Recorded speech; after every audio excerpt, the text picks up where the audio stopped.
자, 이제 246쪽 가기 전에 245쪽에 문제가 있죠. 245쪽에 문제가 있죠. 만약에 실전에 이렇게 출제가 되면 어떻게 해야 될까요? 패스. 실전에 이렇게 문제가 나오면 패스입니다. 잘못 얘기했다가는 제가 터질 수도 있나요? 자, 이런 문제가 나오면은 패스입니다. 자, 그런데 258쪽을 보십시오. 258쪽에 5번이나 6번 이런 형태로 나오면 차이점이 뭔가 하면은 지금 245쪽의 문제와 259쪽의 문제가 같은 유형의 문제로 보시면 돼요. 문제를 읽지도 않고 구조만 보고도 판단할 수가 있어요. 전부 다 숫자에 박스 숫자에 박스에 숫자가 들어가 있잖아요. 박스에 숫자가 들어가 있는데 지금 245페이지의 문제는 밑에 1, 2, 3, 4, 5번 지문이 전부 다 서술식으로 되어 있다고요. 259쪽도 서술식이죠. 이렇게 되어 있는 거는 시간이 많이 걸린다는 거예요. 근데 258쪽에 있는 문제는 숫자만 있잖아. 숫자만. 지문이 숫자만 있죠. 이런 거는 시간이 많이 안 걸린다 이 말이에요. 문제의 구조에 따라 시간이 많이 걸리고 적게 걸리고란 말이에요.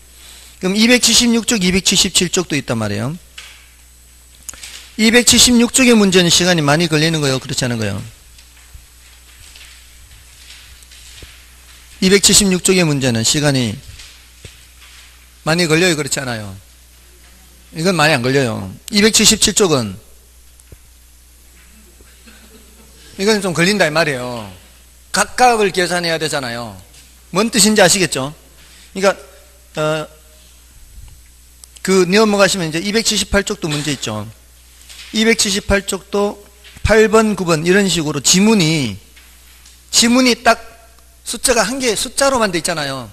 이거는 계산하면은 바로 딱 찍으면 되는데 서술식으로 되어 있는 거는 각각의 지문별로 생각을 해야 돼요. 각각의 지문별로. 그러니까 시간이 많이 걸리겠죠. 그러니까 일단 그런 서술식으로 된 지문의 경우에는 바로 패스하라는 얘기예요. 우리가 똥이 무서워서 피하는 게 아니고 일단은 피하고 나중에 시간이 여유가 있으면 풀고 그리고 계산 문제 자체가 다른 이론 문제를 먼저 하고 푸는 것이 좋은 경우가 많아요. 확실하게 자기가 알지 않는 이상은. 그래서 평소에 계산 문제는 입장 정리를 해야 돼요. 요거는 풀 문제, 요거는 패스할 문제 이렇게. 245쪽의 이 문제는 패스하라고 해놓고는 왜 여기다가 옮겨놨느냐. 설명은 좀 해드리려고 그래도. 왜냐하면 이 중에 일부 내용이 지문으로는 나올 수 있거든요. 또 하나만 물을 수도 있죠. 그래서 요걸 하나 가지고 이제 여러 가지를 배울 수가 있어요. 그래서 요 하나 가지고 좀 배워보시라고. 자, 일단 상가 오피스텔 아파트에 대한 경제상황별 수익률이 다음과 같이 추정될 때 이에 관한 설명으로 틀린 것은 하고 있죠. 자, 호황, 불황 두 가지 경우가 있고요. 상가의 경우 호황일 때 16%고요. 불황일 때 6%예요. 오피스텔은 호황일 때 12%고요. 불황일 때 4%. 아파트는 8%, 2%예요. 자, 이럴 때 1번에 각 상품의 기대 수익률은 경제 상황별 확률에 해당 상품의 경제 상황별 추정 수익률을 곱하여 계산한다. 맞나요? 이게 또 국어가 안 돼요, 또. 각 상품의 기대 수익률이 뭐예요? 상가는 상가의 기대 수익률, 오피스텔은 오피스텔의 기대 수익률, 아파트는 아파트의 기대 수익률. 이게 각 상품의 기대 수익률이에요. 그 경제 상황별 확률, 이게 뭐예요? 경제 상황별 확률이 호황 50%, 불황 50%, 그 경제 상황을 그래 해놨잖아요. 위에. 그 확률에 해당 상품의 경제 상황별 추정 수익률 0.5 곱하기 16 더하기 0.5 곱하기 6 이렇게 하면은 상가 수익률이 나온다 이 말이에요. 맞나요? 기대 수익률 계산하는 거는 푸는 거예요, 마는 거예요? 기대 수익률 계산하는 거는 쉬운 거예요. 근데 여기는 3개가 나와 있잖아, 3개. 그죠? 시간이 조금 더 걸릴 뿐이지, 이거는 푸는 거예요. 기대수익률 계산하는 거는. 지금은 상가, 오피스텔, 아파트 이렇게 돼 있지 않습니까? 호황일 때, 불황일 때 각각의 확률은 50%고 얘가 16%, 6%, 여기가 10%, 4%, 여기 8%, 2% 이렇게 돼 있나요? 여기가 12인가요? 12, 4 이렇게. 자, 각각의 확률이 50%면 어떻게 하라고요? 0.5 곱하기 16 더하기 0.5 곱하기 6 하면 뭐가 나온다? 상가의 기대수익률 나온다. 맞아요? 그럼 오피스텔의 기대수익률은 지금 여기 0.5, 0.5 지금 생략했어요, 지금. 0.5 곱하기 12, 0.5 곱하기 4 더하면 된다. 맞나요? 그게 각 상품의 기대수익률을 계산하는 거라고요. 그러니까 기대수익률 하나만 계산하는 거는 시간이 엄청 짧아요. 그죠? 근데 지금 이렇게 하는 거는 3개 다 해야 포트폴리오잖아요. 여기 이제 예를 들어 포트폴리오를 구성을 한다면 이러면은 3번을 기대 수익률을 계산한 후에 각 상품의 투자 비중이라는 게 나올 거예요, 나중에. 여기에 몇 프로 투자하고 여기에 몇 프로 투자하고 여기에 몇 프로 투자하면은 그걸 다시 가중평균하면은 포트폴리오의 기대 수익률이 돼요. 그러니까 각 상품의 기대 수익률은 시간이 굉장히 짧게 걸리고 포트폴리오의 기대 수익률은 가중평균을 몇 번 한, 4번 하는 거예요, 4번.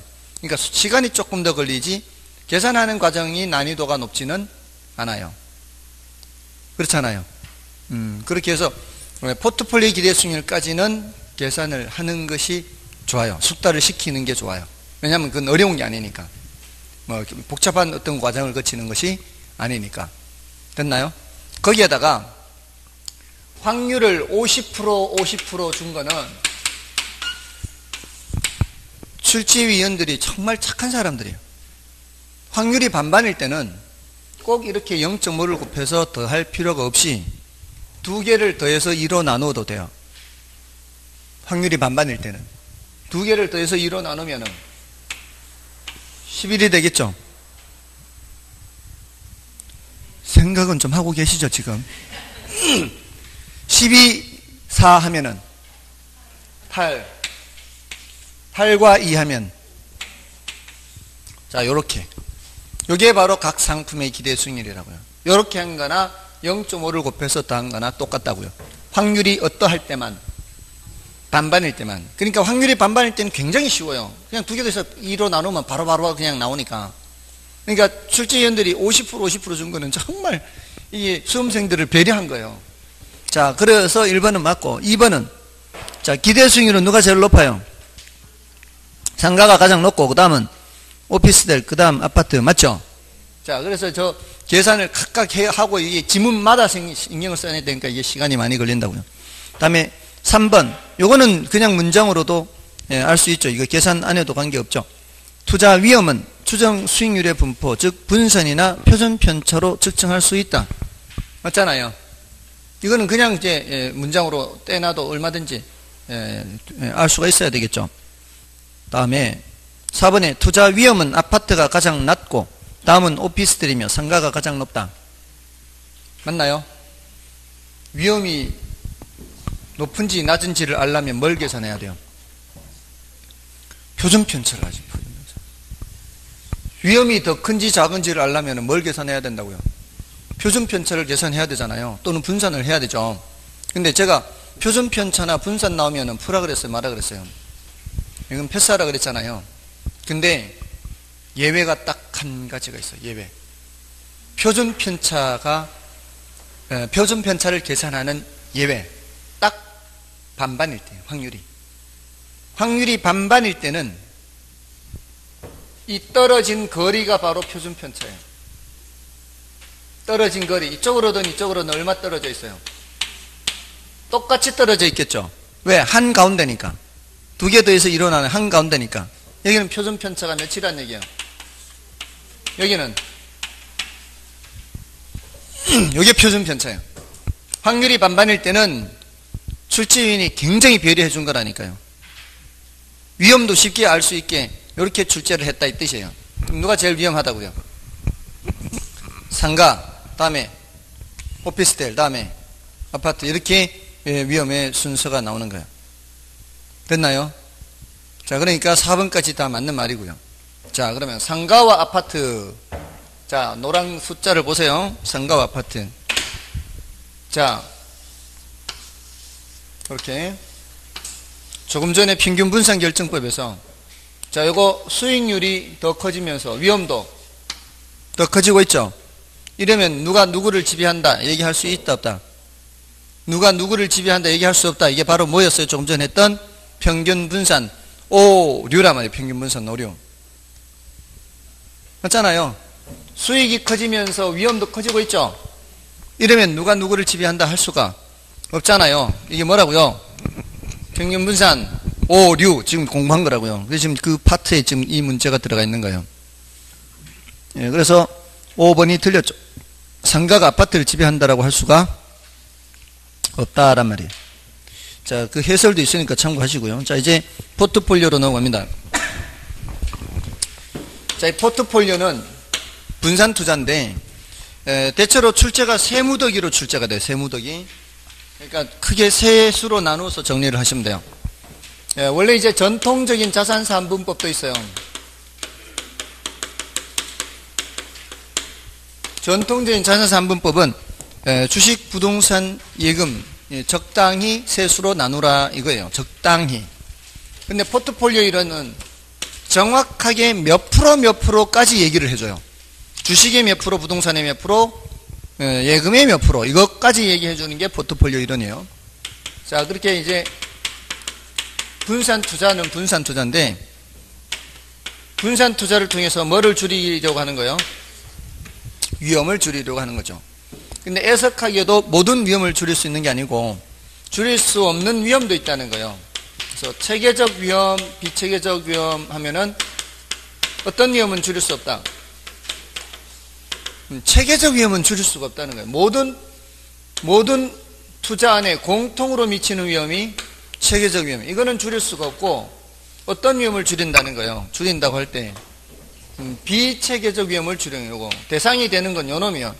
위험을 줄인다라고 할 때 요거는 이제 어떤 투자 안에는 영향을 미치지 않고 어떤 투자 안에는 영향을 미치고 그러니까 비체계적이라 그래요. 들쭉날쭉이니까 비체계적. 자, 그러면 가능한 한 비체계적 위험을 많이 줄여야 될 거 아니에요. 그러려면 어떻게? 구성 자산수를 다양하게 하는 거예요. 또는 수익 두 개만 놓고 봤을 때는 수익률의 변동이 반대 방향이 되게 하는 거예요. 반대. 왜냐하면 예상치가 어느 정도가 있을 때 하나가 예상치보다 낮게 나올 때 다른 하나가 예상치보다 높게 나오게 되면은 서로 벌충을 할 수가 있잖아요. 그럼 예상치가 나올 수가 있거든요. 그리고 이쪽이 낮아지면 반대쪽이 올라가게 서로 이 반대로 움직이게 하면은 효과가 높다는 거죠. 여기서 이제 이걸 많이 물었단 말이에요. 체계적 위험이 뭔지, 비체계적 위험이 뭔지, 줄일 수 있는 위험인지, 줄일 수 없는 위험인지. 요게 이제 한 무더기, 요거 한 무더기, 요거 많이 물었단 말이에요. 체계적 위험 뭐냐, 비체계적 위험 뭐냐, 반대 방향이 좋냐, 같은 방향이 좋냐, 이런 식으로. 자, 근데 여기서 더 나가서 이게 반대 방향인지 같은 방향인지를 나타내는 게 통계 용어로 상관계수가 있어요. 상관계수. 여기에 대해서 또 묻는단 말이에요. 상관계수. 통계 용어예요. 자, 계속 제가 이제 같은 방향이면 뭐라 그랬어요? 같은 방향이면 양수. 반대 방향이면 음수. 자, 그럼 이 상관계수도 마이너스 1에서부터 1까지 음수도 있고 양수도 있단 말이에요. 근데 어떤 경우가 효과가 더 높고 음수가 효과가 더 높고 양수는 효과가 더 낮고 이 소리 이게 반대가 효과가 높으니까 그게 이쪽으로 오면 뭐가 되는 거예요? 마이너스가 되는 거죠. 됐나요? 근데 그게 상관계수가 이제 양수일수록 효과가 적다가 지금 이쪽으로 갈수록 효과가 적잖아요. 이렇게 굳이 이렇게 표시를 하자면 여기가 효과가 가장 높은 거고요. 여기는 효과가 없는 거예요. 마이너스 1일 때는 효과가 제일 높은 거. 100% 효과 나타나는 거. 이때는 효과가 전혀 없는 거. 그러니까 상관계수 1일 때는 효과가 있다 없다. 상관계수가 1일 때는 효과가 없어요. 전혀 없어요. 이거는 완벽하게 움직임이 똑같은 거예요. 요놈 올라갈 때 똑같은 만큼 올라가고요. 요놈 내려갈 때 똑같은 만큼 내려가는 거예요. 아무 의미가 없어요.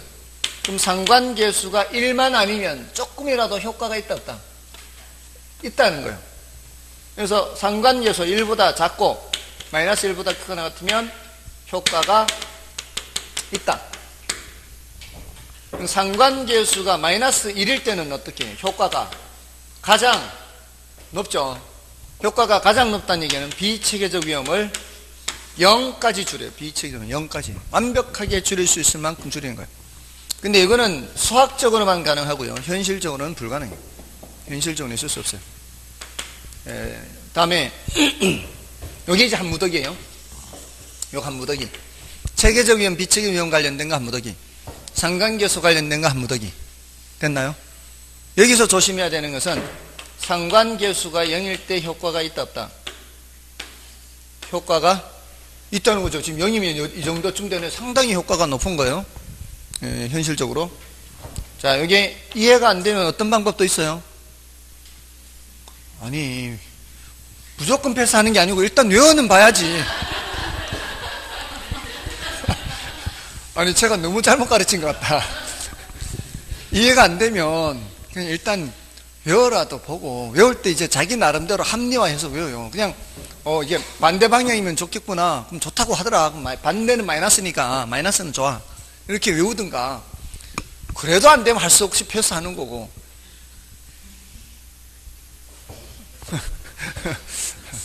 자, 요 두째 무더기, 셋째 무더기가, 자, 이제 오늘 이제 처음 말씀드리는 거예요. 자, 이제 최적 포트폴리오요. 최적 포트폴리오. 여기 이제 셋째 무더기. 여기 이제 포트폴리오 이런 세 무더기로 정리하면 돼요. 그럼 최적 포트폴리오는 뭐냐? 이제 일단 뭐를 알아야 되는가 하면 효율적 전선이라는 것을 아셔야 되고요.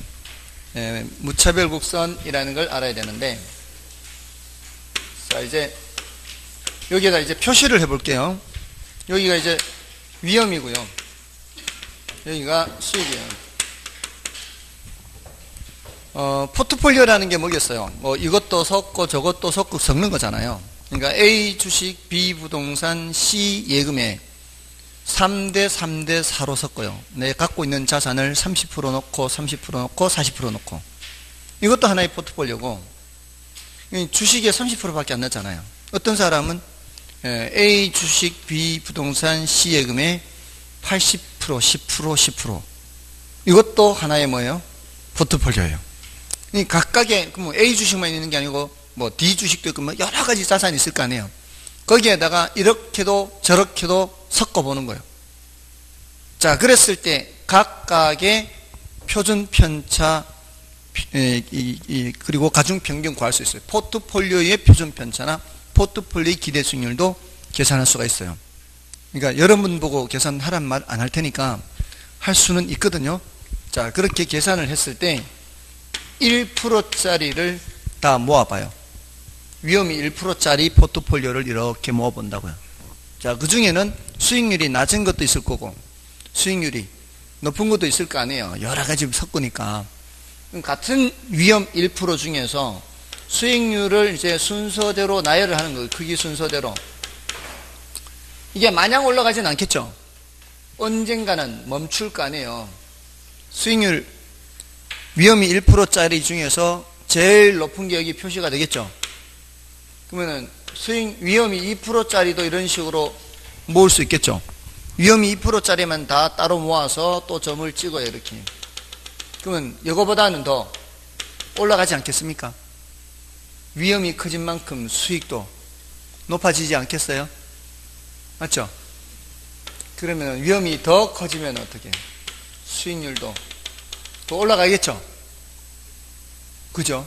더 올라가는 가는데 이게 위험이 커지면 커질수록 수익도 커지기는 하지만 이게 마냥 계속 커지지는 않을 거라는 거예요. 마냥 계속 수익률이 커지면은 위험이 한 70%, 80% 되는데 수익률도 엄청 나온다면 그러면은 한번 그런 데도 투자해 볼 만도 하지 않나요?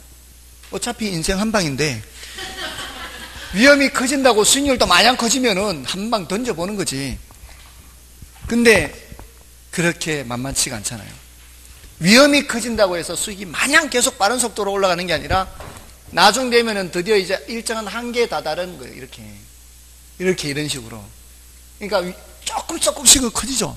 조금씩은 커지지만 그건 위험이 많이 증가해야 되니까 이런 거를 감히 손대려고 하지는 않을 거라는 거죠.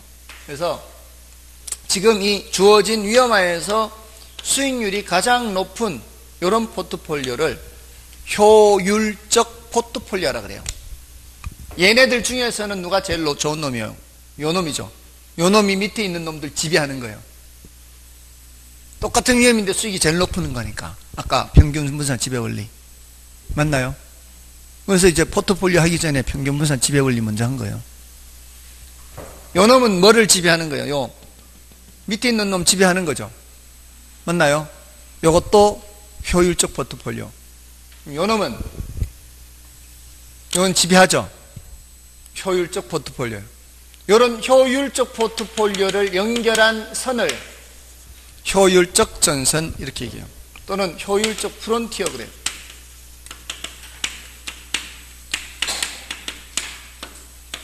효율적 프론티어. 자, 그럼 우리는 이 효율적 전선보다 이 위에 있는 이런 곳은 갈 수가 있어요, 없어요? 효율적 전선 위에 있는 거 갈 수 있어요?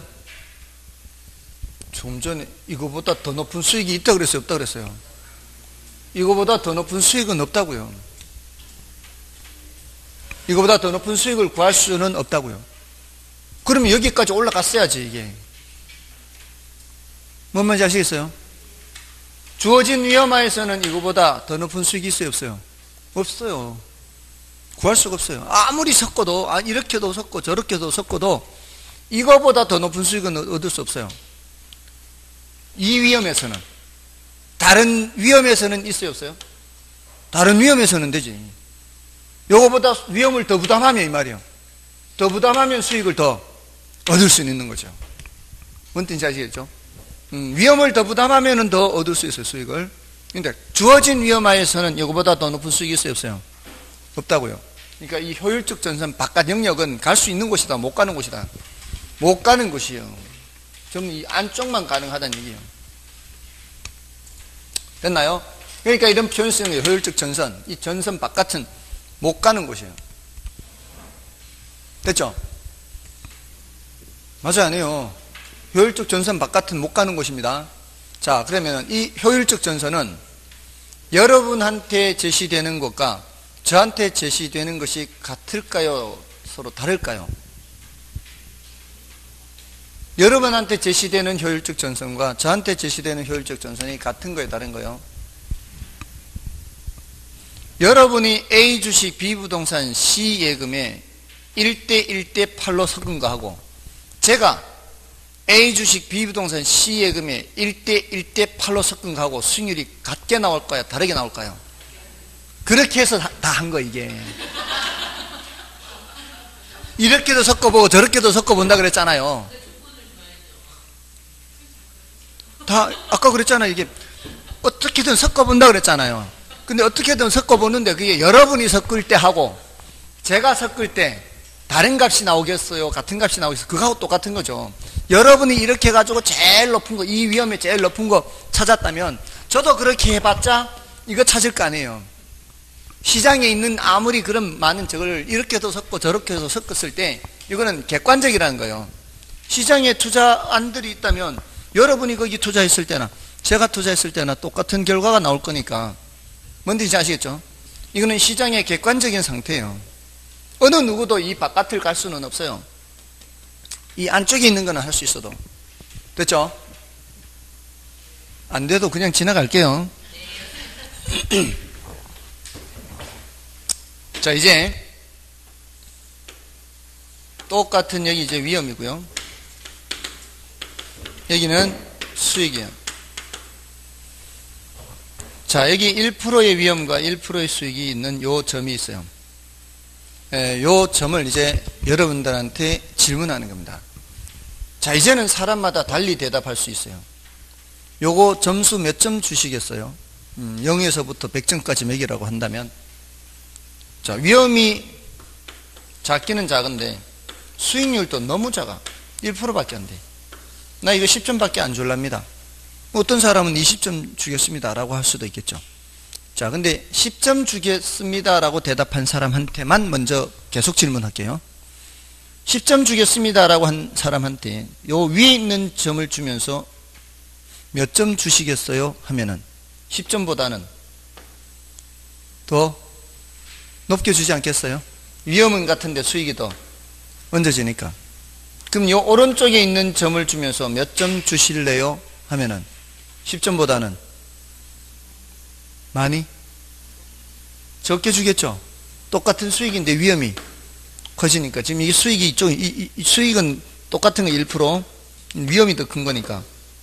이해되시죠? 그러면 이 오른쪽 위에 어딘가에 위험이 더 커지면서 수익도 더 커지니까 이 점수나 이 점수나 나는 똑같아요 라고 하는 점이 있지 않겠어요? 요렇게 가면은 점수가 낮아지고 요렇게 가면 점수가 올라가니까 어떤 점을 기준으로 해서 그거보다 더 높은 점을 주면 점수가 올라갈 거 아니에요.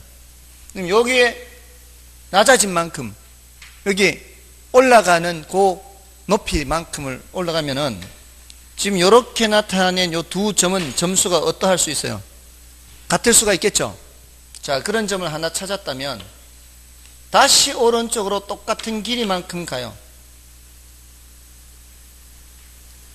자, 그러면은 다시 또 수익을 더 얹어주면 똑같은 점이 있지 않을까요? 그런 점이 있을 거 아니에요. 자, 근데 우리는 위험 회피형을 전제로 해요. 위험을 싫어하는 사람. 위험을 싫어하는 사람한테 위험을 줘서 만족이 줄어든 만큼을 수익을 얹어서 만족이 똑같게 헷갈리는 거죠. 이거나 똑같은 점이니까. 그죠? 그런 걸 찾는 거예요, 계속. 애한테 꿀밤 한 대 탁 먹여놓고 떡 하나 딱 줘서 울까 말까 헷갈릴 정도로만 하는 거죠. 자, 근데 꿀밤 맞는 거 싫어하는 애들한테 이제 멈췄어요. 안 우는 것 같아요. 걔한테 한 방 더 꿀밤을 먹여요. 두 번째 떡을 줄 때 똑같은 떡을 줘가지고 될까요? 안 된다는 거죠. 위험을 싫어하는 사람이 처음 위험 부담할 때는 수익을 요만큼만 얹어줘도 뭐 괜찮다고 하겠지만 두 번째 위험 증가할 때는 수익을 더 많이 줘야 멈출 거라는 거죠. 이런 식으로 계속 똑같은 위험이 증가할 때에 말이에요. 그 다음은 얹어줘야 되는 수익은 더 많아야 될 거란 얘기입니다. 점점 가면 갈수록 얹어주는 수익의 크기가 더 커져야 요점이 다 만족도가 똑같다란 얘기예요. 자, 그럼 이걸 연결한 이런 선이 있을 겁니다. 요 선을 우리는 뭐라고 하느냐? 무차별 곡선 그래요. 차이가 없다 이 뜻이에요. 차이가 없다. 무슨 곡선이라고요? 무차별 곡선. 자, 요걸 아셔야 돼요. 이제 최적 포트폴리오에서는. 자, 여기가 무차별 곡선이에요. 자, 이 무차별 곡선, 여기 점수가 만족도의 차이가 없다는 거예요. 자, 근데 이 무차별 곡선이 지금 형태가, 얘는 위로 볼록이라 그래요. 얘는 아래로 볼록이라 그래요. 아래로 볼록. 아래로 볼록의 의미를 알아야 돼요. 왜 아래로 볼록할까요, 지금? 아래로 볼록하게 그려진 이유가 뭐예요? 뭐 때문에 아래로 볼록이죠? 이렇게 직선으로 올라가지 않았잖아요. 직선으로 올라가는 것은 위험 크기 증가하는 만큼 수익 크기가 똑같이 증가해야 직선이잖아요. 근데 위험 크기 증가보다 수익 크기가 더 많이 올라가잖아요, 지금. 그러니까 이렇게 아래로 볼록 안 해요? 이렇게 되는 이유가? 그거는 사람들의 위험에 대한 태도가 위험 혐오적, 위험 회피형이기 때문에, 위험을 싫어하기 때문에 다 이 말이에요. 됐나요? 위험을 싫어하기 때문에 아래로 볼록 이렇게 되는 거예요. 자, 그러면 자, 하나를 더 그려볼게요. 자, 이제 A라는 사람, B라는 사람, 이 사람마다 이게 무차별 곡선이 다를 수 있어요.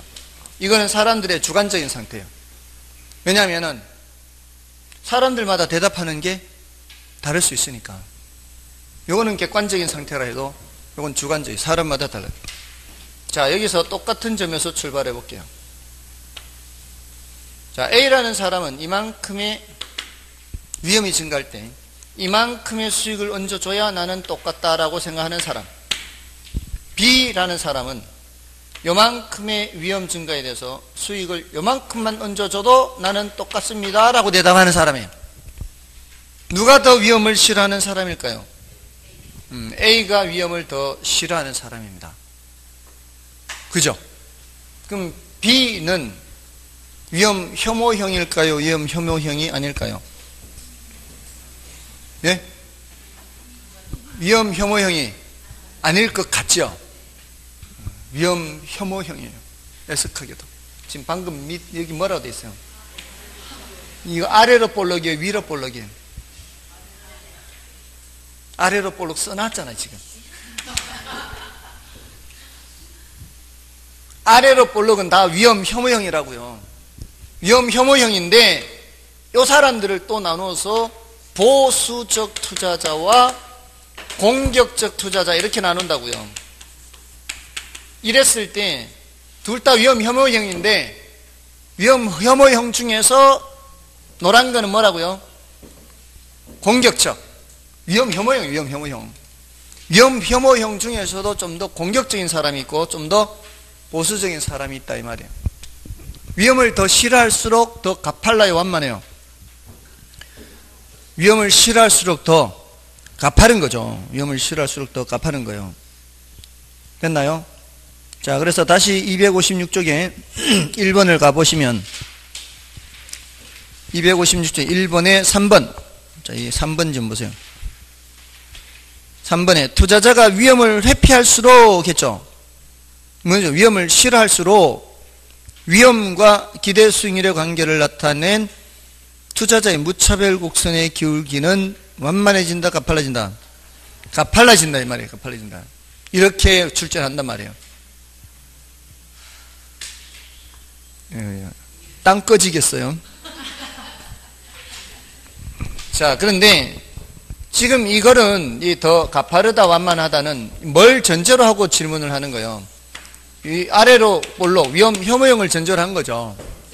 그죠? 근데 요거를 아직 질문하지 않은 상태에서 이걸 먼저 질문한 거예요. 가파르기를.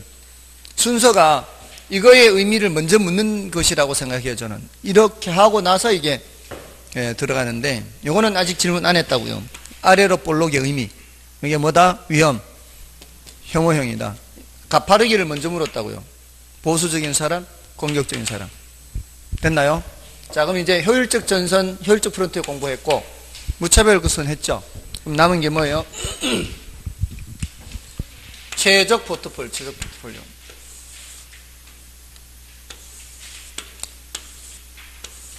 자, 몇 개를 동시에 그렸어요, 제가. 자, 투자자 흰 무차별 곡선을 갖는 사람만 볼게 다시. 흰 무차별 곡선을 갖는 사람이 이 점보다는 이 점이 더 좋은 거예요, 나쁜 거예요?